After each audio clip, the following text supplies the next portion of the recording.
Hey there, guys, and welcome back to the Two Players Podcast, episode 30. We're going to be talking about the news very briefly, then games we have been playing, and then Walking Dead talk, and we're just going to close the show out once again. So, first, I guess we'll get into these huge, Sonic news that has come out within the past week or so.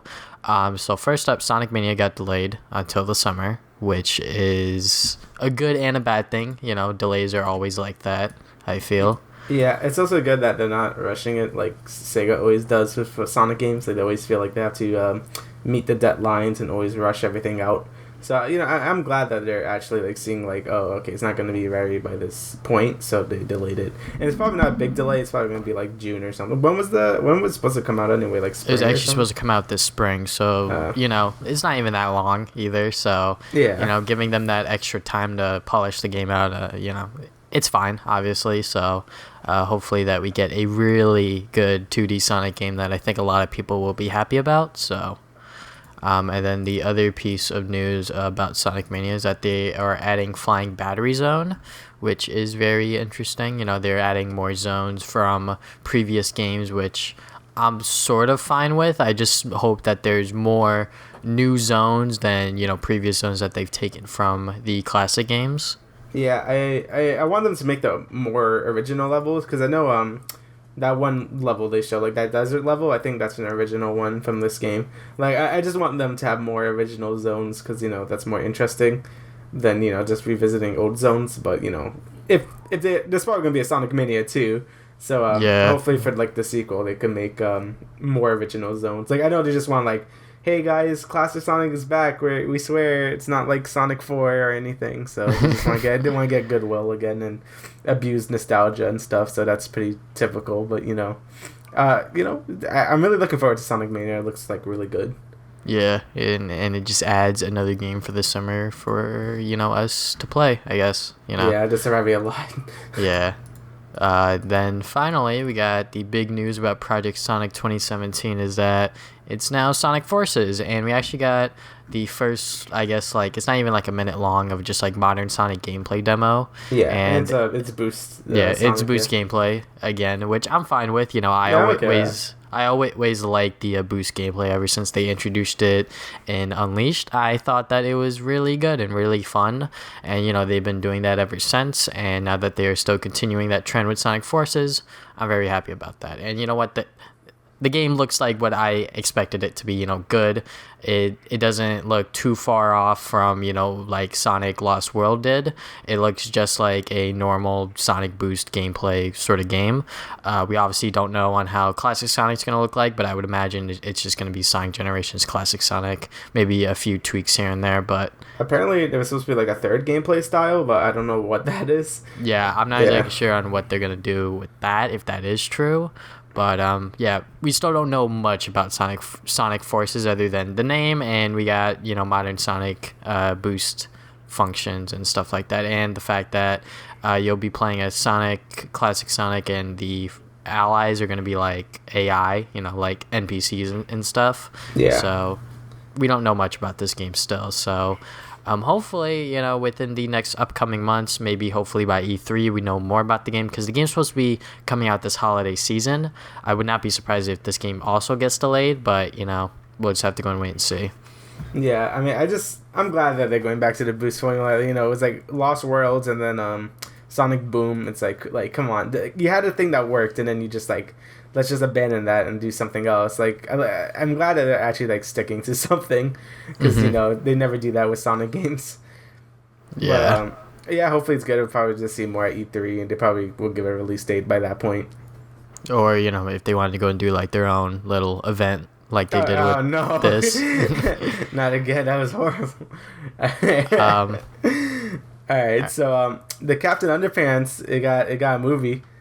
Yep. I remember hearing about this before, that was going to get a movie, and now they released a trailer, and it looks... I actually really like the art style, how they do it. Like, it looks exactly I love like the art style for this movie. It looks really, really good, and I like on how it's not just based on, Captain Underpants is actually, surrounded around these two kids, I guess. Like, I read some of the Captain Underpants books, but I don't remember them that, fondly. So yeah, I remember not most of them, but I remember reading a few of them in like fifth grade. So same. But Kevin Underpants looks like it's going to be a pretty good movie. The only problem is, why is Kevin Hart voicing a child? Like, it just sounds weird. Hey man, we gotta get a celebrity in here somehow. So it just sounds so weird. I'm like, okay, guys. It doesn't sound bad. I think it doesn't sound bad, but just a little weird. But I mean, I hope it's good. I mean, I really like how it looks. Like, I think they really captured how the comics or graphic novel looked. So that's good. Yeah, this movie definitely looks like it's in a step in the right direction. So hopefully when it does come out, we do see positive reviews and stuff like that to come out. So yeah, I'm pretty excited for this movie. I think it's just announced for like 2017, nothing else. So I'm not exactly sure when this movie's supposed to come out, but when it does, I'll definitely be keeping my eye on this one. Alright, so the next piece of news is that Mario Run, or Super Mario Run, is now available on Android. And yeah, it took them a long time. Pretty sure, that deal that they signed with Apple was, pretty big. And it was released in December, so now it's like March. A 3-month exclusive for a Mario game on smartphones is, I guess, alright. But I'm pretty sure at this point, people who want to play Mario Run have already played it. And to the people that have Android phones, they probably played it and, thought that it was nothing too spectacular. Because I think that's what a lot of people think about this game. Like, it's not doing anything new or, like, anything that'll, like, blow your mind. But, it's just, like, a Mario game on your phone. And they did it right, honestly. But, it's not something that I would necessarily pay $5 for. So... yeah, like, it's just like, it's not that big of a deal. Like, I don't think anyone was like, oh man, I really want to play Mario Run. Like, it's just like, but it's on Android now, so you can play it. Yeah, for $10 if you do want to play it or whatever. So yeah. All right, so JonTron was cut from Yooka-Laylee after he said some really not okay things on his stream. Yeah, all right, so I guess we'll give some context onto this situation. So you could say,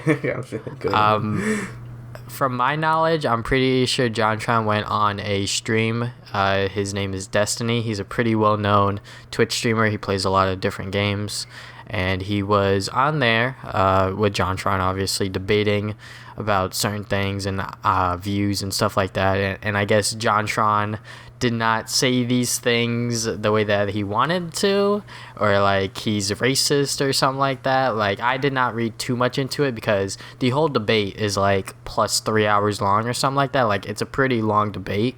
And, a lot of people just came out of it thinking that, JonTron's a racist, or like, just like negative views on JonTron in general. And I guess now this is sort of backfiring on him. So now the developers of Yooka-Laylee have come out and just cut him from the game. And he has tweeted out, he has respected their decision to do that, and he wishes them the best of luck at their launch for Yooka-Laylee. So definitely very professional by JonTron, but something that he said on stream, something that I guess he thought, he was saying right, but I guess he didn't say the right words. Just... I mean, the way he said things were like, okay, dude, what? Like, what? I mean, he's like, whoa. But he did make it was like an unlisted video where he did like explain better what he was saying, and I kind of do agree with what he says now, like that he's not like I have no idea what he was even saying in stream. He was like going off, like I'm like, well, like like what? But now he did explain it in an unlisted video, like it was on the subreddit. So I watched it. I'm like, okay, I can see where you're coming from now, but like, still, like, don't if you're internet like personality, like, never talk about politics. Yeah, don't talk about politics. Like, I hate talking about politics. Like, after Trump won, my professor was like, all right, so we're gonna go around the room and see if anyone has like a opinion on what happened. And she came to me, and I was like, nope, you can pass me, because talking about politics, nothing good comes out from it, I find. So It's really just like two people arguing about just politics, which is I would say complicated subject to begin with. So JonTron obviously now knows that he probably shouldn't open his mouth about politics from now on if he wants to be a successful internet personality, because I'm not exactly sure on how many subscribers he's dropped since then, but I wouldn't be surprised if his next video doesn't get 1 million views when it's, first uploaded, Yeah, I mean, I don't know if he's going to lose sponsorships or anything. Like, this was the first thing I've heard. Like, yeah, I'm not sure if he would lose his Audible sponsorship that he does, like, every video. So, yeah. So I'm not sure, but, we'll see. Like, because, again, some of the stuff he said were very, like, geez, man. But, again, he did, like, sort of explained it better in that follow-up video he did. So I'm like, okay, I could see where you're coming from. But, yeah, that's it for John. Yeah. So Blizzard decided to change the Battle.net name to just Blizzard, I think. And it's a little weird. It's like, I don't like I heard that Blizzard was gonna do this because Battle.net, it's like we don't really need that anymore. The only reason to use it was like back in like Warcraft 2 where like they needed like a domain name and stuff like to play online. So they kind of just rolled with it, and then like it became Battle.net 2.0 when StarCraft 2 launched. But people don't like Battle.net 2.0 because it had a lot of missing features that were in Battle.net 1. So it kind of gave it a bad name, but then people just forgot about it once Overwatch launched, and now Blizzard's like, okay, we're just going to change it to just Blizzard now. So that's how that happened. Because they feel like they don't need to rely on the Battle.net like IP or name anymore, so they just changed. Like, people probably recognize Blizzard more than Battle.net. So they just changed it to Blizzard. But the problem is when you updated like the Battle.net, instead of having that nice little icon like Steam has or really any app on your computer has, it's now like it just says Blizzard and like really crunched up text, and it looks really bad. So I hope they get like a new logo and just put like a giant B or something. Yeah, just put like a giant V. It's like super crunched up and looks kind of bad. That's interesting. Yeah, but it's not that big of a. It's kind of sad to see because I played all StarCraft 2 with Battle.net, but it's like. It's cool that they're moving forward because Blizzard's like huge. They could do whatever they want now, so they could have done this a long time ago, but they just didn't until now. So yeah, that's really all I have to say about that. Yeah. All right, so Fire Emblem Echoes is getting a limited edition. It's like $60, I believe, and it comes with like a pin set. I think that's an art book. Oh, yeah, those are cool. Yeah, soundtrack. It's like little 8-bit sprites. Yeah. But I'm not gonna be picking it up because that's $60, and yeah, that's a lot. Yeah, I mean, like $40 for a game is pretty reasonable, but $60 for like a limited edition that I'm not exactly all that interested in. No, thank you. Honestly, pins are cool. The art book's nice. Soundtracks, it's like whatever to me. So. But yeah, if you want to go pick that up, I think it's already available on pre-order for like most websites if it's not sold out already. So. And then also the amiibo are going to be coming out on that same day, May 19th, when the game launches. So if you're into Fire Emblem, be sure to look out for that. And then the last piece of news is that The Walking Dead: A New Frontier Episode 3 finally has a release date. It's been a while since they launched the game. I think it was all the way back last year they launched it, and now they are finally ready to announce Episode 3. They did release 2 episodes at the same time, though, yeah, right? Basically? Yeah. So, but, after you play those 2 episodes and then you have to wait this long, so. That's true. But yeah, it's going to be available on March 28th, which is this upcoming Tuesday. Very excited about that. I'll probably live stream it. I'm not exactly sure. I live streamed the previous 2 episodes on my Twitch channel, so might do the same. But I'm very excited because the way the second episode ended, I'm very interested on how everything came to be, because there's a huge gap between season 2 and A New Frontier. So hopefully more questions will be answered, so cannot wait for that. Now let's get into games we have been playing recently. So I guess we just came off of the Splatoon global Testfire thing, so I guess we'll just give our impressions on that. So I'll let you go first, Damian, since you have played the first Splatoon very extensively. So what are your thoughts on this, just like little Testfire that they did? I really do like the specials a lot more. I think the specials are a lot better than the first one. Like the splatter shot has like that bazooka thing that you can lock onto players and then use it and like hits them from across the map. That's pretty cool. The sniper has like this laser beam thing. It's sort of like the that one special in the first one, the killing whale, except you could like move around with it, and it's like that's really cool too. the dual wielding weapons has the jetpack. At first, I thought it was really bad because you could just get shot down super easily. But if you position yourself well enough, it's pretty easy to get some good kills with that. And the splat roller had like that area of effect giant like slam thing. That's really cool. I really like that. Yeah, I really did enjoy that as well. Yeah, that move is like really fun to use. It's like really satisfying to get like 3 kills with it if you like hide behind like a box or something. Besides that, I think the music's really good. I do like the music. It's a lot more. It's not as energetic as the first one, but I think that's the point or something. Like, it does sound a lot more like mellowed down, and I do like it. I don't know if I prefer that from the first one though, because the first one had a pretty good soundtrack, but I still like this one. A problem I do have is the 2 maps that did show were very basic. Like they were just yeah, both of the maps are not exactly all that exciting. They're pretty basic. It's they're like very basic. Yeah. It like there's not much to them, and like the fact that they only did this global Testfire with only 2 maps is sort of weird, because when I would play, I would get like the same side like 9 times out of 10. So but yeah, maps are not exactly all that exciting, but when I played it, I've never played a Splatoon game that much. I played it at your house, but not that much, like I said. But yeah, this is pretty fun. I really do enjoy it. I definitely will be picking it up at launch. It's kind of weird playing it with the Joy-Con like grip controller, because I use a Pro controller, so I'm not sure. My hands are like so close together, and like at first I did not know on how to like turn off the motion controls. So like later today I'll try it out with the motion controls off. But just like turning my controller or like up and down to like look up is a bit awkward. But other than that, game's still like really fun, and yeah, it's sort of hard to like, I guess, make a comeback, because like you literally have to kill all of them to like regain your control of the map, I think. Because like if you're like down so much, it's like, well, I think it's over.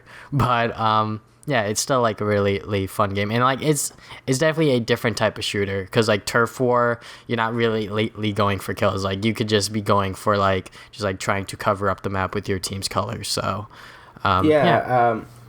I do. It feels really good with a Pro controller. Like I don't know about. I never even used the Joy-Con controller. Like the dog-looking controller where you just put it in or whatever.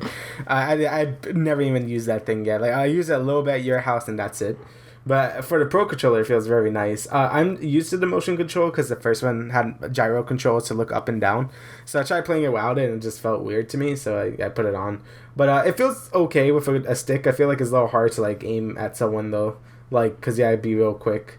But besides that, it's good. It took me a bit because I'm still like, it's weird because the B buttons to like jump and like, oh yeah, I don't know why. Like I feel like when I open the map with X, I should be able to close it with B for some reason. So I keep pressing X and then B and nothing happens. You have to press X twice, but I got over that real quick, so it's fine. But yeah, besides that, the game looks good too. It looks a little better than Splatoon 1. Like I feel like the colors are a little more brighter, but that's about it. Not too much of a big graphical leap. But yeah, that's about it. There was some new sub weapons and stuff, and the new weapon they had was pretty cool. I really like dodge rolling out of the way and just shooting people. That was fun. Yeah, but I'm really excited for that game. All the new hairstyles look great, and it really just makes me want to just like have the game. But yeah, definitely. But yeah, I think it's gonna be great, and I think Switch owners should be excited for that, and hopefully it's coming out early summer. Like I want it to be like a June release or something. That would be great. Or even earlier than that. That'd be great. But yeah, but probably won't. Yeah, most likely. I think that's about it though. There's not too much to go off on because it only gives us 4 weapons and 2 maps. So. Besides that, I have been playing Overwatch. And that game is good. It's so I have not played a ranked like ever, like because the first season of ranked for Overwatch was very janky and like I just didn't feel like bothering with it because it was a lot of like weird stuff like coin flips and stuff and like that doesn't sound fair. Yeah, so the first season was not exactly all that great, I would say. So. Yeah, so I didn't even try it. So and then seasons 2 and 3 I just didn't care about because I wasn't playing the game. But season 4. I started playing the game a lot again, so I decided to do competitive, and it is really fun. I do like it because things actually matter. Like it's not like quick play; we just derp around. Like you actually have to like play, And yeah, you actually have to like take the game seriously and like strategize and like think about what the hell they're doing. So yeah, and I like that. So I played my placements with a friend, and we got like it was like 2-8. It's like we won 2 and lost 8. That felt bad, but I got silver, and she got gold. But like healer main, so like as a healer main, you get less SR because you don't get as many medals as a DPS. Because DPS you get a limbs and damage done. So I got golds for like a lot. And I guess you just get more SR like that, which is dumb. This is why like people don't play support Blizzard. Like, come on, man. I mean, same. Yeah, it's like that's very disheartening. But we're in gold now, so that wasn't hard. Like she got bronze, I got silver, so that felt good. And now I'm high gold, and now it's grindy. Now I was like, oh wow, you raised up ranks really fast. But now I guess but now you're like at like your plateau, and like trying to get over that is gonna be very difficult. So now it's just like win one, lose one, win one, lose one. So it is fun. The game is like toxic, but it's not like it's just like like you can't really tell if someone's doing bad though. It's not like League where you can see someone's KDA. Like you can't see that. Like the big difference with Overwatch and League is that with League, you could snowball the game very quickly. Yeah. But with Overwatch, your team could definitely make a comeback if you guys just change heroes and stuff like that. So and you could change heroes on the fly. So yeah, and also like the fact that you can communicate with your teammates is also very helpful as well. Yes, it is very helpful. As someone you just gotta be like, hey yo, Genji behind you, and then like look behind you or ult rally and stuff like that. So yeah, it's very important to do call outs, and it's not too hard. Just every time you see an enemy flanking, you just make sure to say it on the mic, else your support's gonna die, and that's not good. But it's a good game. I do like competitive a lot because it does bring that feeling. Like we went like there's a lot of nice moments where it's like King of the Hill, which is best out of 5. So there's a lot of times we could reverse sweep people and it feels really good. The reverse sweep's always satisfactory. So it's like 0-2. I was playing support and it was like 0-2. I'm like, okay, I'm gonna play DPS, and then we won to like we just won. So that felt good. I love Pharah. She's so good because people don't know how to aim in gold or plat, so it feels nice. Yeah, you just gotta find that one character that like works in that elo or whatever, so and then you're golden. Yeah, it's like I mean, also you gotta make sure to like. You gotta you can't main anyone in Overwatch. Like you can, but it's like you can main like a position, I would say, but like you have to play all of the heroes. I feel like you have to know how to play like every role nicely. Like I like to play Ana and Lucio for support, and for tanks, the new hero that came out, Orisa, is really fun, and Zarya is really good. I like playing those two. And for DPS, I'm comfortable with most DPS, but I feel like you have to be good at like one character in each role, just so you could. Like, if you have to play that role, then play it. Like, don't... Yeah.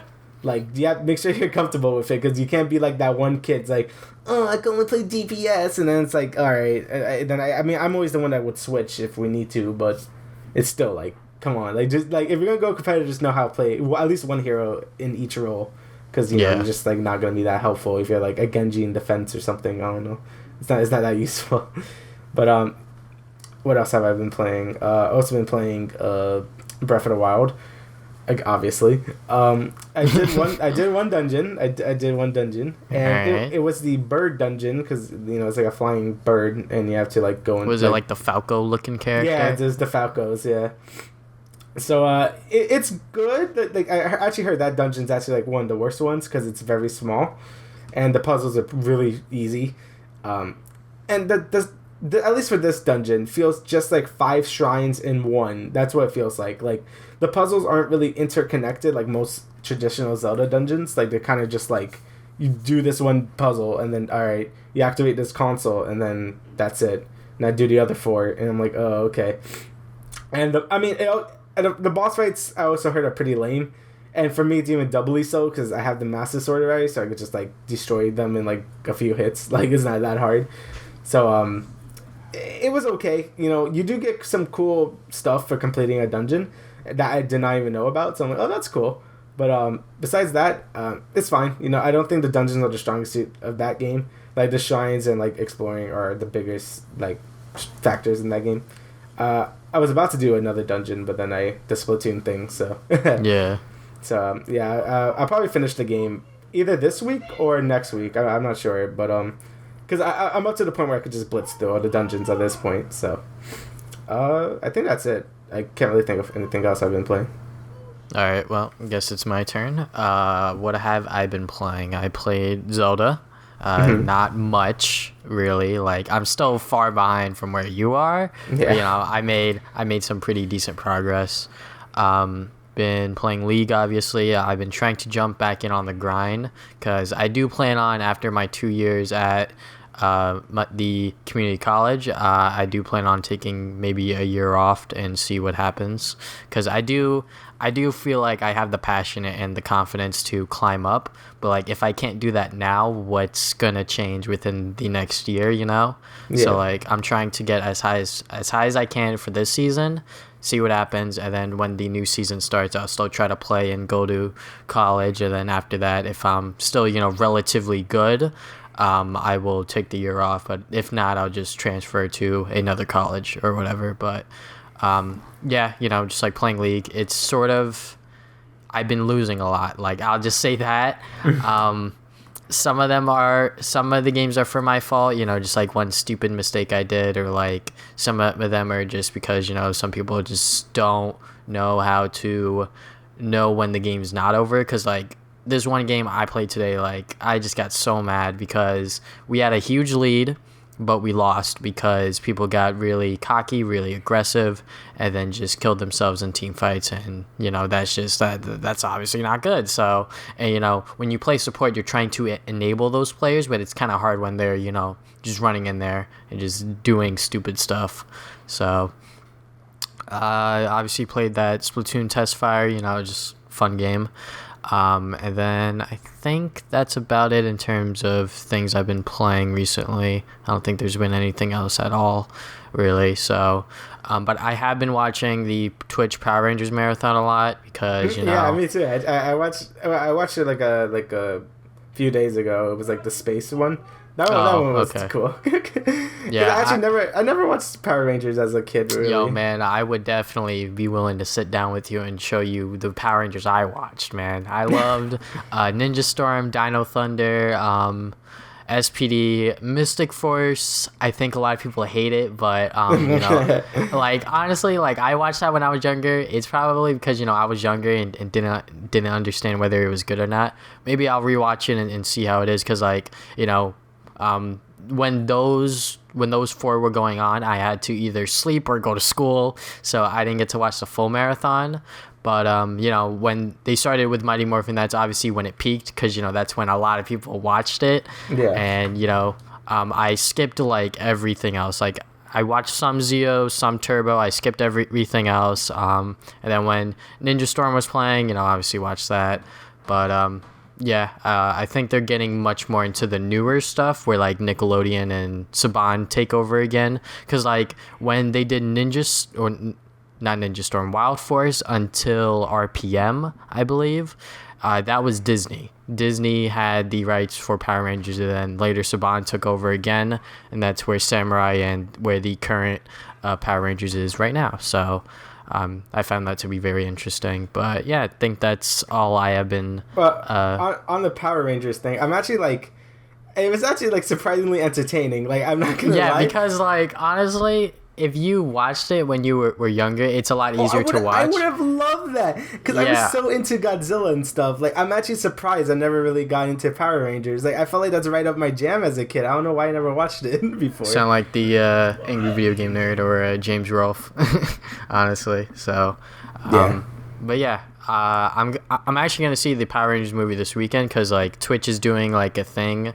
If you go in the like description of the stream, there's like a buy one get one ticket, and like when my brother was watching the marathon, he got really hyped for the movie. Like, he started watching interviews and stuff like that of like the actors in the movie, and then he was like, you know what, we're gonna go see it. And I was like, you know what, it's buy one get one free, so why not? I'll go too. So hopefully next time when we talk about, you know, stuff on the 31st episode, I'll be able to give a positive review on it. But like, from what I've been hearing, from what I've been reading, it's not that bad. You know, like if you like Power Rangers, you'll most likely like this movie. And I think that this Power Rangers like movie series is actually gonna be like 6 parts.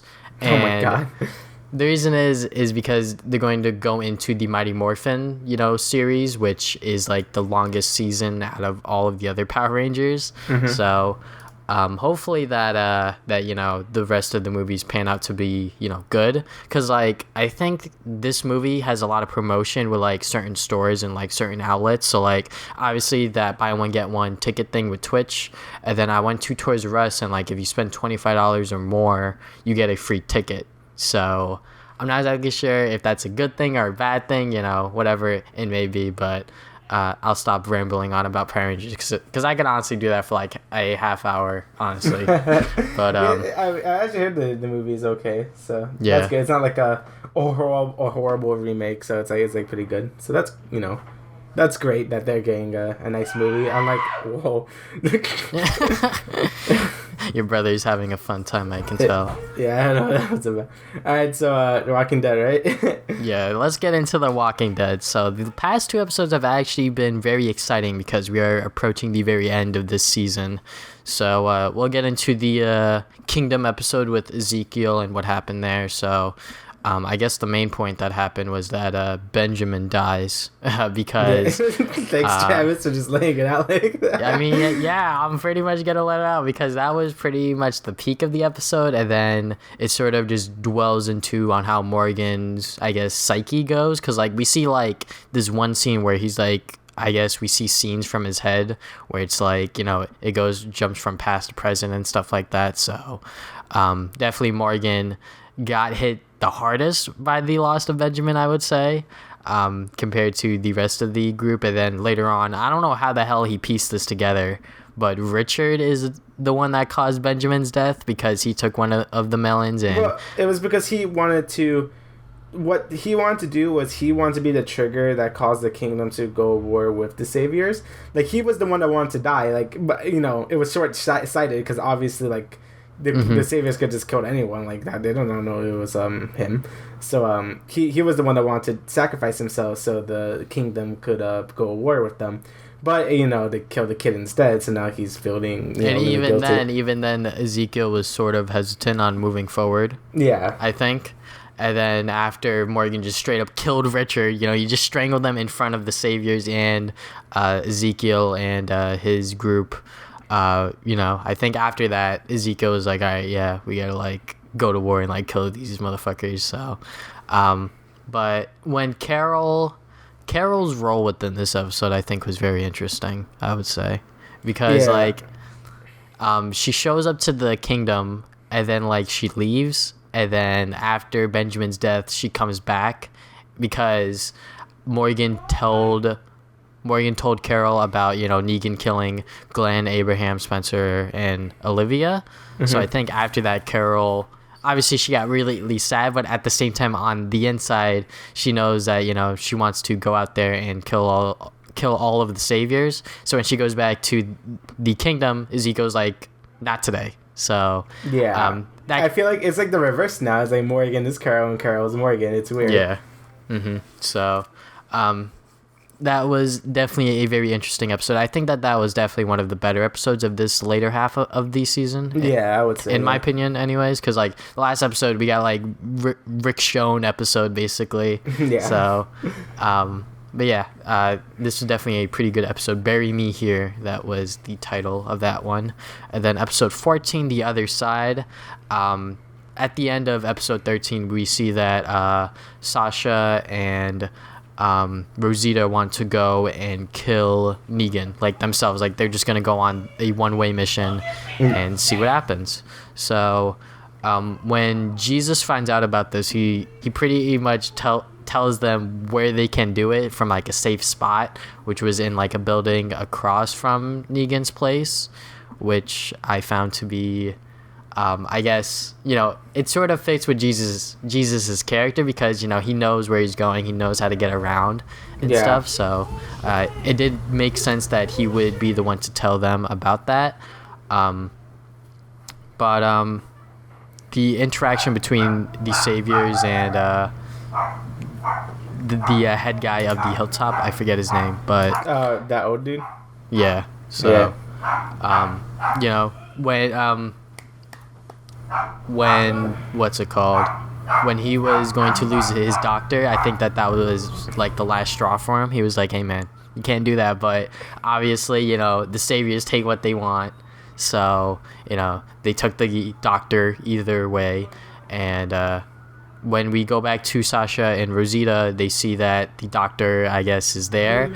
And they see that Eugene's there. And, you know, Eugene has a much more authority figure, I guess. You know, like, they definitely saw that within him.